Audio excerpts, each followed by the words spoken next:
Если вы хотите побывать в Японии, Северной Америке, Перу или даже в Провансе, это видео точно для вас. Всем привет! Вы на канале Woof Travel. И сегодня не будет каких-то чумачечих подборок, где за тысячи километров после преодоления безумных трудностей можно увидеть красоту. Нет, все, что я вам сегодня покажу, находится либо в Краснодарском крае, либо по дороге к нему. Первое наше место – это японский сад в Краснодаре, и попасть туда можно совершенно бесплатно. Хотя, в общем-то, где-то потребуется заморочиться почти так же, чтобы попасть в настоящую Японию. Для того, чтобы пройти внутрь, на специальном информате у входа нужно получить QR-код.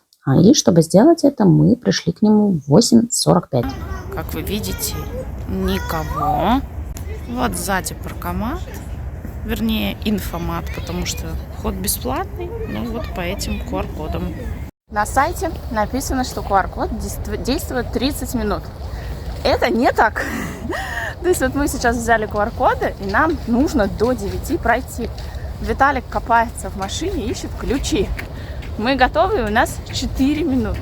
Новая партия билетов выдается примерно каждые 2 часа, и после 10 утра у информатов в течение всего дня целое столпотворение. Если честно, просто невозможно что-либо впитывать в этом японском саду, потому что мы только встали, голодные.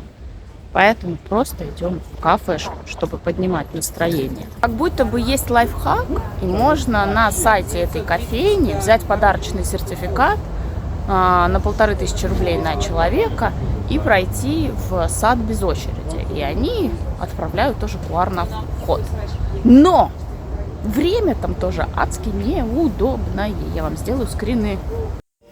Традиционная японская кафешка называется Кисатен. Симпатичное такое местечко. Такое вот симпатичное место. Смотрите, с шикарным видом.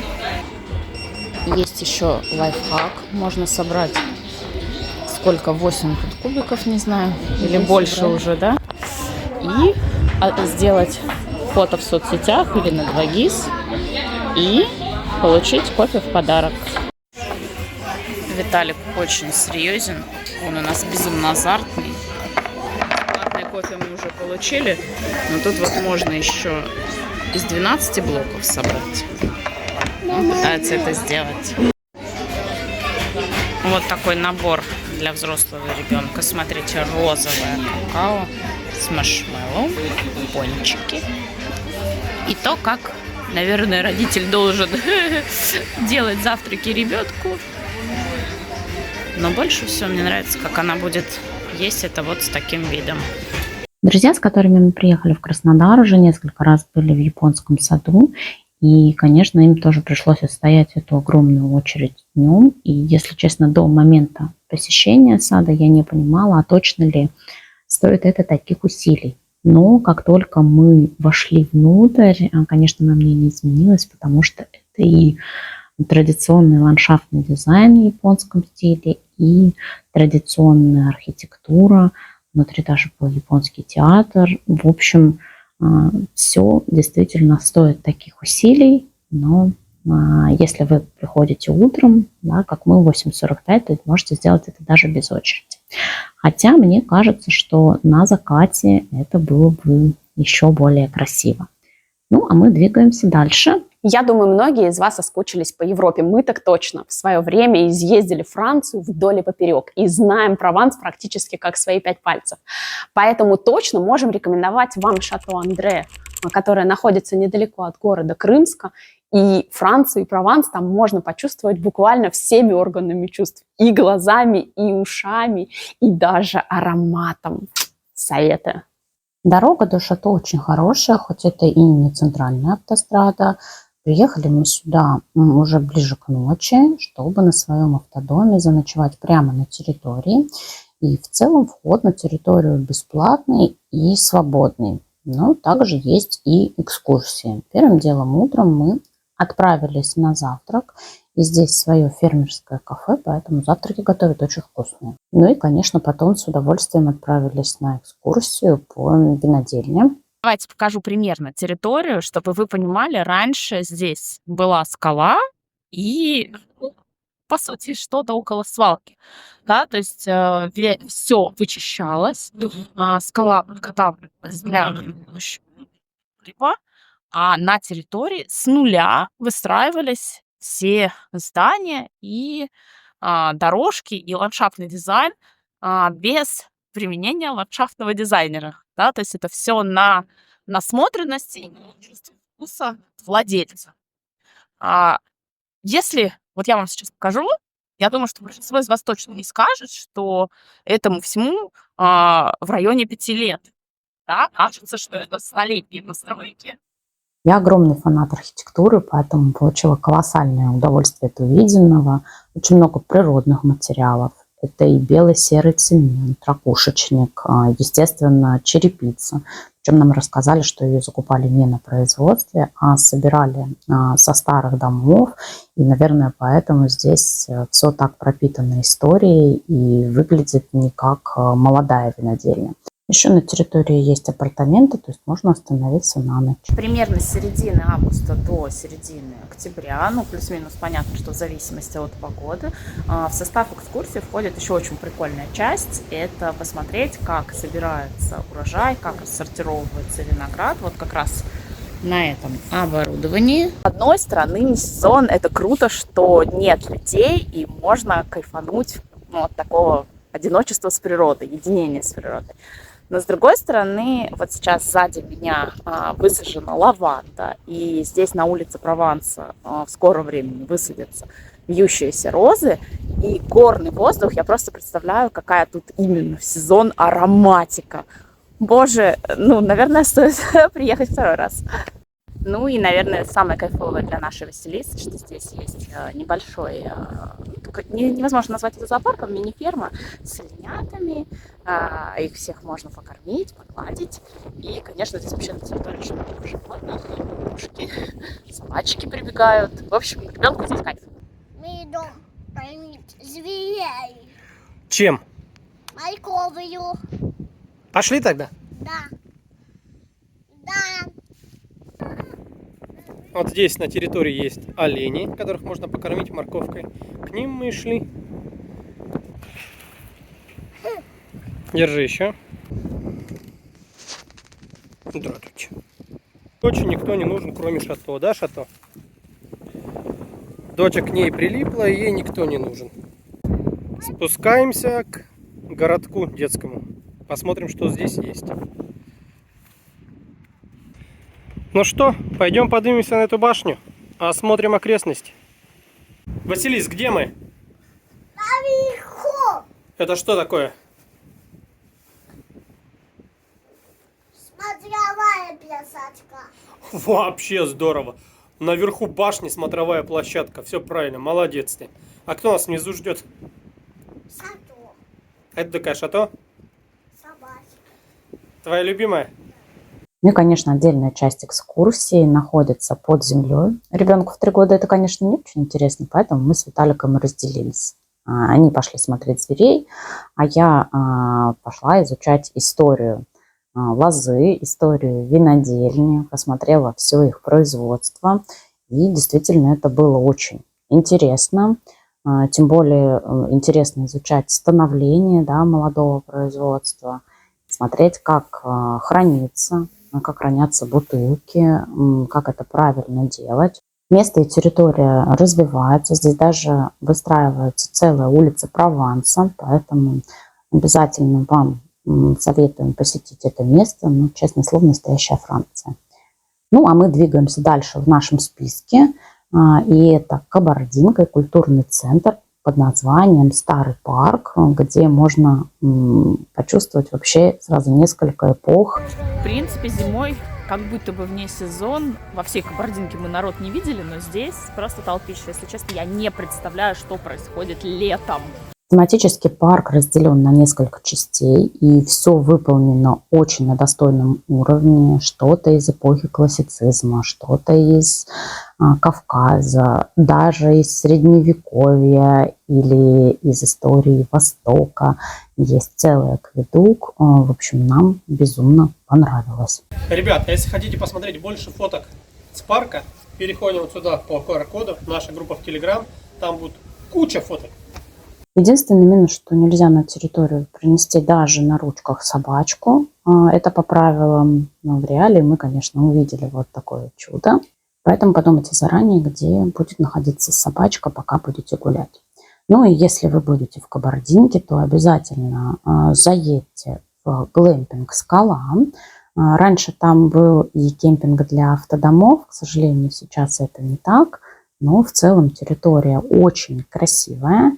И там недалеко находится Сухогруз Рио, мы там уже были, поэтому в эту поездку не стали заезжать, а просто забежали на детскую площадку. Потому что детям это всегда важно, нужно обязательно сходить на детскую площадку. Ну а взрослые посмотрели на закат, на море и на потрясающие арт-объекты этого места. Все-таки действительно очень жаль, что здесь нет больше кемпинга для автодомов. Нам безумно нравилось здесь останавливаться. Ну, а мы продолжаем двигаться дальше по нашему списку интересных мест. Следующее место, которое я вам рекомендую, это болотные кипарисы, которые находятся в долине Суко, недалеко от Анапы. И чем они хороши? Тем, что в любое время, когда бы вы туда не приехали, они будут выглядеть совершенно по-разному, и вы никогда не знаете, на что наткнетесь. Мы были зимой, и, конечно же, многие из вас скажут, что болотные кипарисы расцветают совершенно в другое время года, но поверьте, увидеть их без воды, не цветущими, это совершенно невероятное впечатление. Такой, я бы даже сказала, немножко постапокалипсис. Ехали на озеро Суко. Можно дешево оставить машину бесплатно у входа и пройти пешком.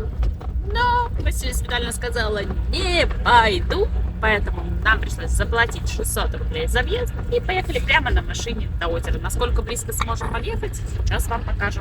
Думаю, что где-то около километра нам удалось сократить пеший путь до начала озера, оставив машину на парковке долины Суко. Ну и сами кипарисы находятся еще примерно в километре, потому что озеро довольно большое, а вот та часть, где находятся именно кипарисы, занимает совсем маленькую территорию. Но в целом прогуляться по озеру тоже было довольно интересно. Вот солнце на озере, время 4 часа вечера. Вот Василиса, которой нафиг не нужны кипарисы. Вот сами кипарисы в темноте. Это вам на заметку по времени прибытия сюда. То есть, видимо, надо ехать утром. Я круче всех. Я в самой правильной обуви. Потому что я шла к болотным кипарисам. Вот так это выглядит. За забором. Мы сейчас пройдем туда. Вот. Никто не может пройти к заборчику. И я могу прям вплотную, чтобы сделать фоточки красивые. В январе здесь не так красочно, как, например, летом. Ну, просто спланируйте посещение сюда в несколько сезонов и получите возможность сравнить. Ну, а сейчас тут нет воды, видно корни, и эхом по всей долине раздается из динамиков голос, извещающий, что нельзя близко подходить к кипарисам. Звучит это, конечно, супер постапокалиптически, и вообще это стоит того, чтобы хотя бы раз увидеть это вживую. А мы двигаемся дальше в нашем списке, и на очереди место, которое точно понравится семьям с детьми. Я думаю, что очень многие из вас полюбят альпак. И чтобы увидеть этих милых животных, не обязательно отправляться в Перу. Оказывается, вообще у нас по всей стране есть такая франшиза от Пачимамы, где небольшие такие локации, где можно познакомиться и пообщаться с настоящими альпаками. Я советую вам локацию, которая находится в Воронежской области, в местечке Белый Колодец. Как само место организовано, как оно выглядит, оставило для нас нереальное впечатление. Надеюсь, вам тоже понравится. Всем привет! Мы приехали в Воронежскую область, местечко Белый Колодец, чтобы сходить в парк альпак. Входа в парк нужно заплатить за каждого человека, но если вы купили билеты в альпака-парк, то проезд в Белый Колодец бесплатно. На территории есть еще квадрики и парк Хаски. В сам парк альпак мы билеты купили онлайн, стоили они 800 рублей на человека, дети до 3 лет бесплатно. Так собирается экскурсия. Вон там бегают за заборчиком альпаки. Ну и мой человек, как маленький птенчик, уже качается. И на территории есть кафешка. Мы туда идем, чтобы сходить в туалет. В Роза Хутор, что и было разговоров про парк альпак. И, конечно, меня ребенок всю дорогу спрашивает, а когда же мы туда поедем. Но чтобы поехать в Роза Хутор, в этот парк, в Пачамама, нужно заплатить за подъемник. И там еще тоже не просто так добраться, то есть нужно сесть на альпакомобиль, доехать. В общем, такая себе история. Поэтому мы порыскали в интернете и нашли вот этот парк, по сути, от этой же компании. Итак, дорогие друзья, есть несколько правил именно касаемо... О. Да.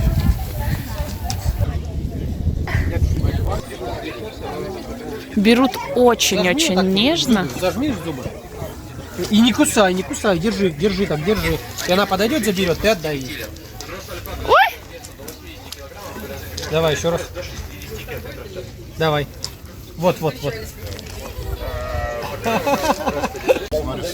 Смотрите, какие лапки у нее. Такая вот шкуряка по спинке очень любит гладиться. Очень плотная шкура, прям такая. Не любят, чтобы их гладили по макушке и по пушистому хвостику. Поэтому этого лучше не делать. В целом не похоже, что они как-то там легаются. Безумно добродушные и нежные. Очень чистые животные, оказывается, ходят в туалет по очереди в одно и то же место. Представляете, как удобно за ними убирать людям? Хотел от меня морковки, но нет, морковка уже закончилась. Вот этих ребят кормили на экскурсии до нас, а этих кормим мы. Виталик занимается дрессировкой. Как только мы включаем поводку, и как только мы цепляем поводок на Нео, Арина уже все бежит, сломя голову на нас. Ешь сам! Отбить все. Ну, собственно, очень хорошо защищает своего ребенка. Сразу видно, что тренер. Вот вокруг него скопилась толпа, целая команда. Смотрите, вот они там все, никого нет, все вокруг Виталика. Ларис, веду к тебе. Будешь брать? У них ольговенки. Тут какое-то просто кроликовое царство.